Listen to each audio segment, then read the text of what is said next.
et par toute l'Église depuis 2 millénaires, le Christ a institué le sacrement de l'Eucharistie au soir du jeudi saint.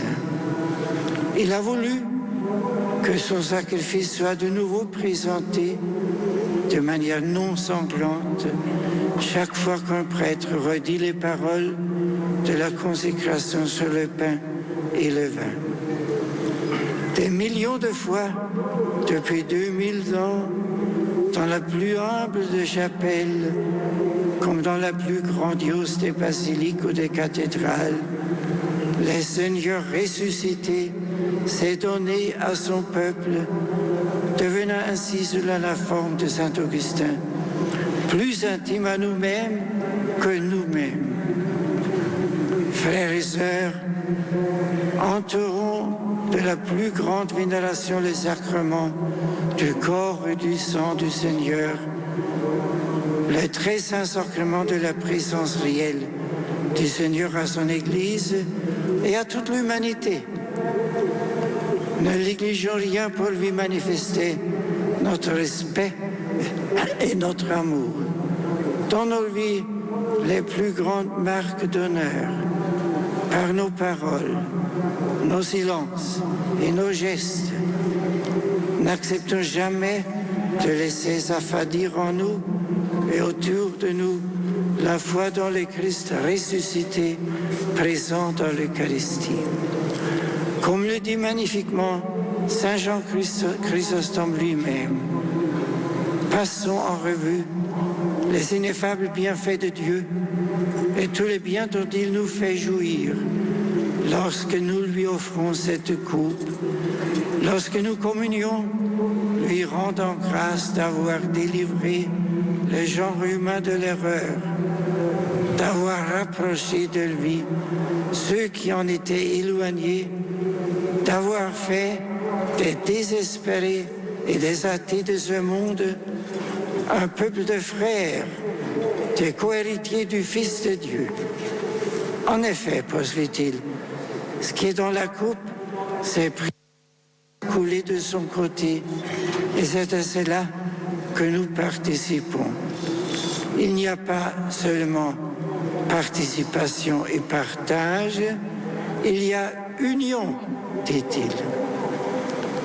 La messe est le sacrifice d'action de grâce par excellence, celui qui nous permet d'unir notre propre action de grâce à celle du Sauveur, le Fils éternel du Père. En elle-même, la messe nous invite aussi à fuir les idoles, car saint Paul insiste, vous ne pouvez pas en même temps prendre part à la table du Seigneur et à celle des esprits mauvais. La messe nous invite à discerner ce qui en nous obéit l'Esprit de Dieu et ce qui en nous reste à l'écoute de l'esprit mal. Dans la messe, nous ne voulons appartenir qu'au Christ, où nous reprenons avec gratitude le cri du psalmiste « Comment rendre-je au Seigneur tout le bien qu'il m'a fait ?»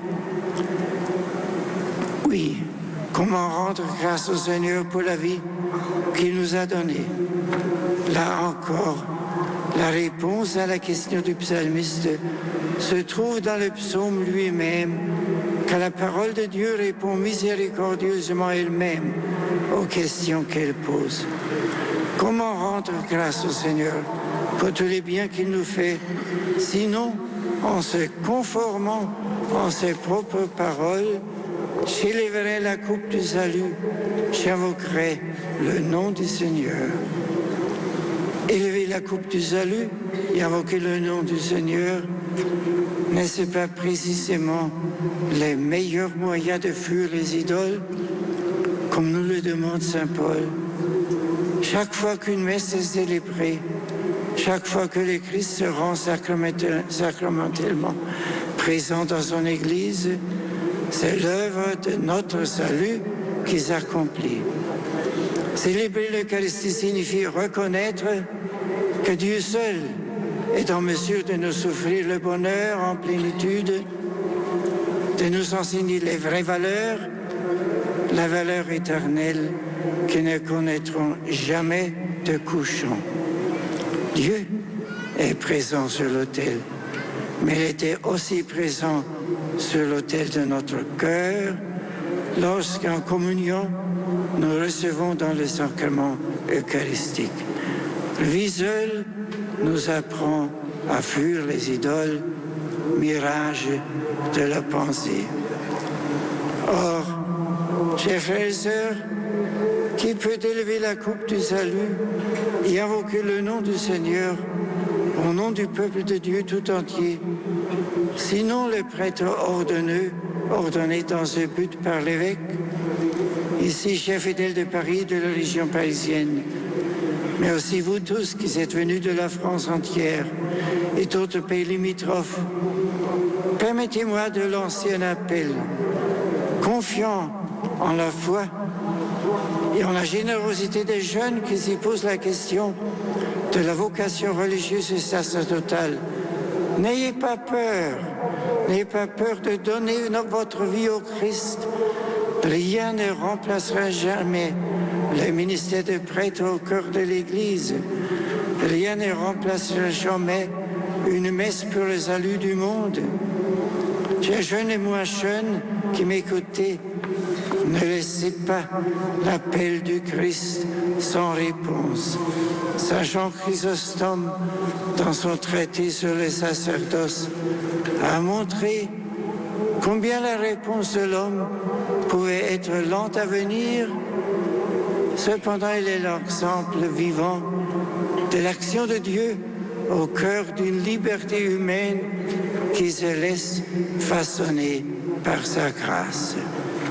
Enfin, si nous reprenons les paroles que le Christ nous a laissées dans son évangile, nous verrons qu'il nous a lui-même appris à fuir l'idolâtrie en nous invitant à bâtir notre maison sur le roc. Et qui est ce roc sinon lui-même? Nos pensées, nos paroles et nos actions n'acquièrent leur véritable dimension que si nous le référons au message de l'Évangile. Ce qui dit la bouche, c'est ce qui déborde du cœur. Lorsque nous parlons, cherchons-nous le bien de notre interlocuteur. Lorsque nous pensons, cherchons-nous à mettre notre pensée en accord avec la pensée de Dieu. Lorsque nous agissons, cherchons-nous à répandre l'amour qui nous fait vivre. Saint Jean Chrysostome dit encore, maintenant, si nous participons tous au même pain, et si tous nous devenons cette même substance, pourquoi ne montrons-nous pas la même charité? Pourquoi, pour la même raison, ne devenons-nous pas un même tout unique? Ô homme, c'est le Christ qui est venu te chercher, toi qui étais si loin de lui, pour s'unir à toi. Et toi, tu ne veux pas t'unir à ton frère? L'espérance demeurera toujours la plus forte. L'Église, bâtie sur le roc du Christ, possède les promesses de la vie éternelle, non parce que ses membres seraient plus saints que tous les autres hommes, mais parce que le Christ a fait cette promesse à Pierre. Tu es Pierre, et sur cette pierre, je bâtirai mon Église, et la puissance de la mort ne l'emportera pas sur elle. Dans cette espérance indéfectible de la présence éternelle de Dieu à chacune de nos âmes, dans cette joie de savoir que le Christ est avec nous jusqu'à la fin du temps, dans cette force que l'Esprit donne à tous ceux, à toutes celles qui acceptent de se laisser saisir par lui, je vous confie, chers chrétiens de Paris et de France, l'action puissante et miséricordieuse du Dieu d'amour, qui est mort pour nous sur la croix et ressuscité victorieusement au matin de Pâques. À tous les hommes de bonne volonté qui m'écoutent, je redis comme Saint Paul, fuis le culte des idoles, ne vous laissez pas de faire le bien.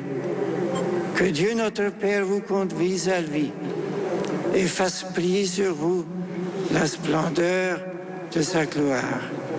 Que le Fils unique de Dieu, notre Mère et notre Frère, vous révèle la beauté de son visage de ressuscité.